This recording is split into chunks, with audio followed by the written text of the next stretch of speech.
El gato con botas, por Solángela da Veiga Gómez, Rodrigo Felipe Cruz Ferreira, Jairo Pinilla Díaz y Dimas López Martínez. El gato con botas. Había una vez un molinero que, antes de morir, llamó a sus 3 hijos y les dejó todos sus bienes, un molino, un asno y un gato. El reparto de la herencia se hizo enseguida, sin llamar notario ni procurador, pues probablemente se hubieran llevado todo el pobre patrimonio. Al hijo mayor le tocó el molino, al segundo el asno y al más pequeño solo le correspondió el gato. El hijo menor no podía consolarse de haber recibido tan poca cosa. Mis hermanos, decía, podrán ganarse la vida honradamente juntándose los dos. En cambio yo, en cuanto me haya comido el gato y me haya hecho un manguito con su piel, me moriré de hambre. El gato, que entendía estas palabras, pero que ponía cara de que no, le dijo con aire serio y sosegado: no se aflige en absoluto, mi amo. No tiene más que darme un saco y hacerme un par de botes para ir por los matorrales, y ya verá que su herencia no es tan poca cosa como usted cree. Aunque el amo del gato no puso muchas esperanzas en él, lo había visto valerse de tantas tretas para cazar ratas y ratones, como cuando se colgaba por sus patas traseras o se escondía en la harina haciéndose el muerto, que no perdió totalmente la ilusión de que lo socorriera en su miseria. En cuanto el gato tuvo lo que había solicitado, se calzó rápidamente las botas, se echó saco al hombro, tomó los cordones con sus patas delanteras y se dirigió hacia un cote de caza en donde había muchos conejos. Puso salvados y hierba dentro del saco, se tendió en el suelo como si estuviese muerto y esperó que algún conejillo poco conocedor de las trampas de este mundo viniera a meterse en el saco para comer lo que en él había echado. Apenas se recostó, tuvo la primera satisfacción.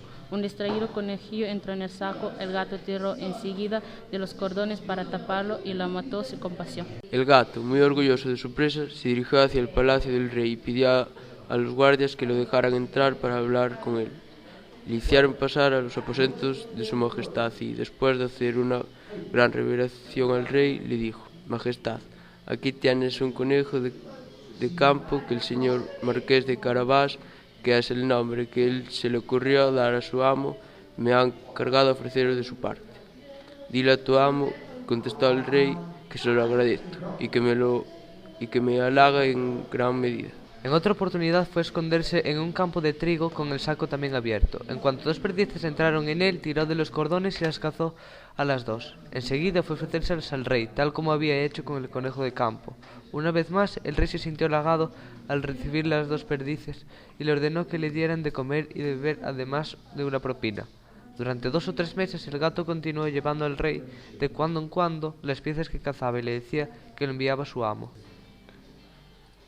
Un día el gato se enteró que el rey iba a salir de paseo por la orilla del río con su hija, la princesa más hermosa del mundo, y le dijo a su amo: si sigue mi consejo podrá hacer fortuna.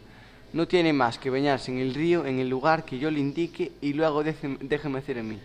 Pero recuerde que ahora es usted el marqués de Carabás, ya no es más el hijo de un pobre molinero.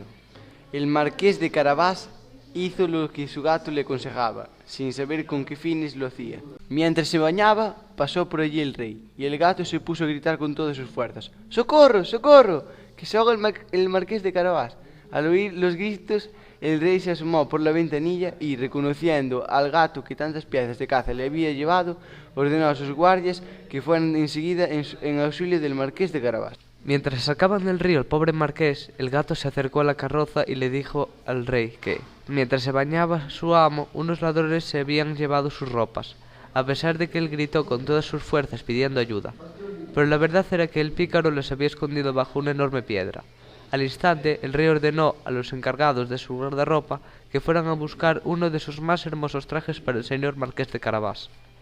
El rey le ofreció 1000 muestras de amistad y, como el hermoso traje que acababan de darle realzaba su figura, pues era guapo y de buena presencia, la hija del rey lo encontró muy de su agrado.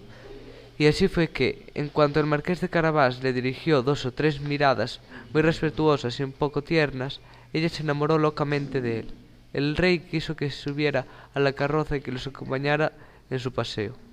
El gato, encantado al ver que su plan empezaba a dar resultado, se adelantó a ellos y, en cuanto encontró unos campesinos que segaban el campo, les dijo: Oiga, buena gente, si no dices al rey que el campo que está cegado pertenece al señor marqués de Carabás, seréis hechos picadillo como carne de pastel. A pasar por ahí el rey dejó de preguntar a los segadores de quién era el campo que estaba segado. Estos campos pertenecen al señor Marqués de Carabás. Respondieron todos al vez que la amenaza del gato los había asustado. Tenéis usted muy hermosa heredad, le dijo el rey al Marqués de Carabás. Como usted ve, señor, respondió el Marqués, es un prado que no deja de dar en abundancia todos los años. Mientras tanto, el gato, que seguía yendo adelante, se encontró con un grupo de cosechadores y les dijo: oigan, buenas gentes, si no decís al rey que todo el trigo pertenece al señor de Carabás, seréis hecho picadillo como carne de pastel. Un momento después pasó el rey y quiso saber a quién pertenecía todo el trigo que había. Todo el trigo pertenece al señor Marqués de Carabás, respondieron todos a la vez, pues la amenaza del gato los habría asustado, y el rey cada vez se sentía más complacido con el marqués. Finalmente, el gato con botas llegó a un grandioso castillo cuyo dueño era un temible ogro, el más rico de todo el país, ya que toda la tierra por donde el rey había pasado le pertenecía. El gato, que por supuesto se había informado de quién era aquel ogro y de lo que sabía hacer, pidió hablar con él para presentarle sus respetos, pues no quería pasar de largo sin haber tenido ese honor. El ogro lo recibió tan cortésmente como puede hacerlo un ogro y lo invitó a descansar un rato. Me han asegurado, comentó el gato, que tenéis la habilidad de poder convertiros en cualquier clase de animal, que podéis, por ejemplo, transformaros en león o en un elefante. Es cierto, contestó el ogro bruscamente, y para demostrarlo me veréis convertido en un león. El gato se asustó mucho de encontrarse de pronto delante de un león y, con gran esfuerzo y dificultad, pues sus botas no valían para andar por las tejas, se trepó al alero del tejado. Un rato después, en cuanto el gato comprobó que el ogro había tomado una vez su aspecto normal, bajó del tejado y le confesó que había pasado mucho miedo. También me han asegurado, dijo el gato, que sois capaz de convertiros en un animal de pequeño tamaño, como una rata o un ratón, aunque debo confesaros que esto sí me parece todo imposible.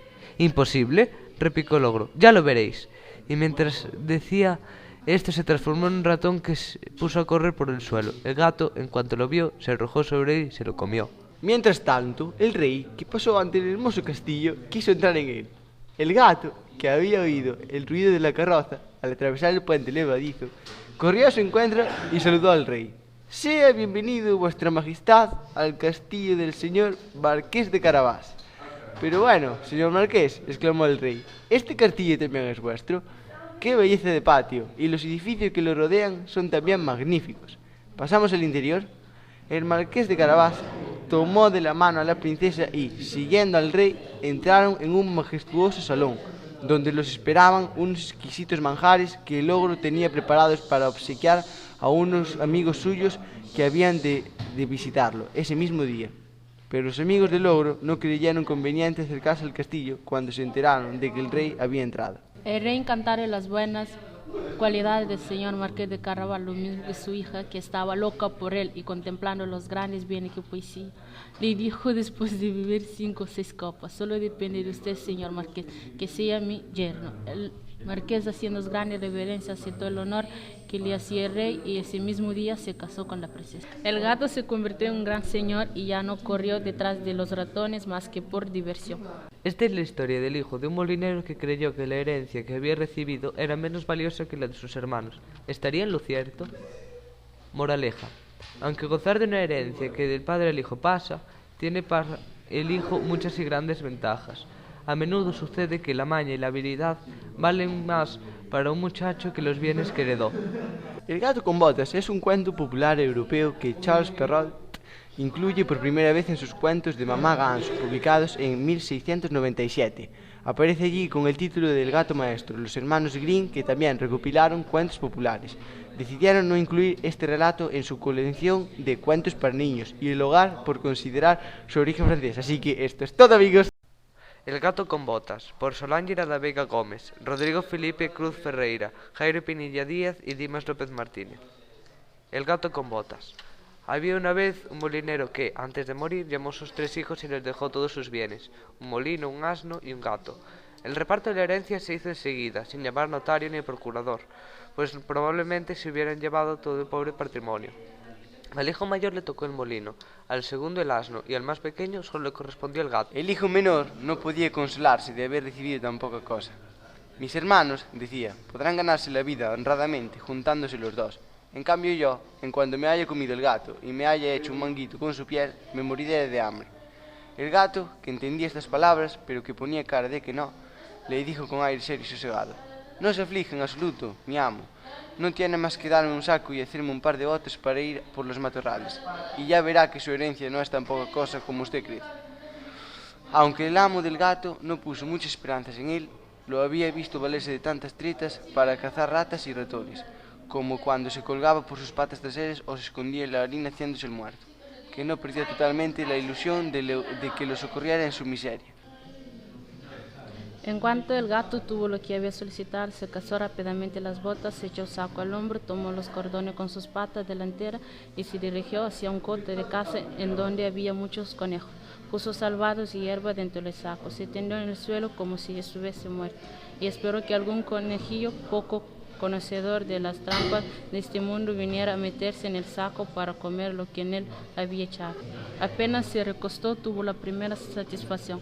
Un distraído conejillo entró en el saco, el gato tiró enseguida de los cordones para taparlo y la mató sin compasión. El gato, muy orgulloso de su presa, se dirigió hacia el palacio del rey y pidió a los guardias que lo dejaran entrar para hablar con él. Le hicieron pasar a los aposentos de su majestad y, después de hacer una gran revelación al rey, le dijo: Majestad, aquí tienes un conejo de campo que el señor marqués de Carabás, que es el nombre que él se le ocurrió dar a su amo, me ha encargado ofrecerlo de su parte. Dile a tu amo, contestó el rey, que se lo agradezco y que me halaga en gran medida. En otra oportunidad fue a esconderse en un campo de trigo con el saco también abierto. En cuanto dos perdices entraron en él, tiró de los cordones y las cazó a las dos. Enseguida fue a ofrecérselas al rey, tal como había hecho con el conejo de campo. Una vez más, el rey se sintió halagado al recibir las dos perdices y le ordenó que le dieran de comer y de beber, además de una propina. Durante 2 o 3 meses el gato continuó llevando al rey de cuando en cuando las piezas que cazaba y le decía que lo enviaba a su amo. Un día el gato se enteró que el rey iba a salir de paseo por la orilla del río con su hija, la princesa más hermosa del mundo, y le dijo a su amo: si sigue mi consejo podrá hacer fortuna. No tiene más que bañarse en el río en el lugar que yo le indique y luego déjeme hacer a mí. Pero recuerde que ahora es usted el marqués de Carabás, ya no es más el hijo de un pobre molinero. El marqués de Carabás hizo lo que su gato le aconsejaba, sin saber con qué fines lo hacía. Mientras se bañaba, pasó por allí el rey, y el gato se puso a gritar con todas sus fuerzas: ¡Socorro, socorro! ¡Que se ahoga el marqués de Carabás! Al oír los gritos, el rey se asomó por la ventanilla y, reconociendo al gato que tantas piezas de caza le había llevado, ordenó a sus guardias que fueran enseguida en auxilio del marqués de Carabás. Mientras sacaban del río el pobre marqués, el gato se acercó a la carroza y le dijo al rey que, mientras se bañaba su amo, unos ladrones se habían llevado sus ropas, a pesar de que él gritó con todas sus fuerzas pidiendo ayuda. Pero la verdad era que el pícaro los había escondido bajo una enorme piedra. Al instante, el rey ordenó a los encargados de su guardarropa que fueran a buscar uno de sus más hermosos trajes para el señor marqués de Carabás.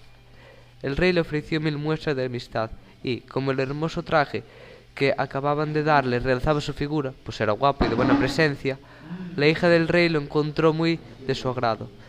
Y así fue que, en cuanto el marqués de Carabás le dirigió 2 o 3 miradas muy respetuosas y un poco tiernas, ella se enamoró locamente de él. El rey quiso que subiera a la carroza y que los acompañara en su paseo. El gato, encantado al ver que su plan empezaba a dar resultado, se adelantó a ellos y, en cuanto encontró unos campesinos que segaban el campo, les dijo: Oiga, buena gente, si no dices al rey que el campo que está cegado pertenece al señor marqués de Carabás, seréis hechos picadillo como carne de pastel. A pasar por ahí, el rey dejó de preguntar a los segadores de quién era el campo que estaba cegado. Estos campos pertenecen al señor marqués de Carabás. Respondieron todos al vez que la amenaza del gato los había asustado. Tenéis usted muy hermosa heredera, le dijo el rey al marqués de Carabás. Como usted ve, señor, respondió el marqués, es un prado que no deja de dar en abundancia todos los años. Mientras tanto, el gato, que seguía yendo adelante, se encontró con un grupo de cosechadores y les dijo: oigan, buenas gentes, si no decís al rey que todo el trigo pertenece al señor de Carabás, seréis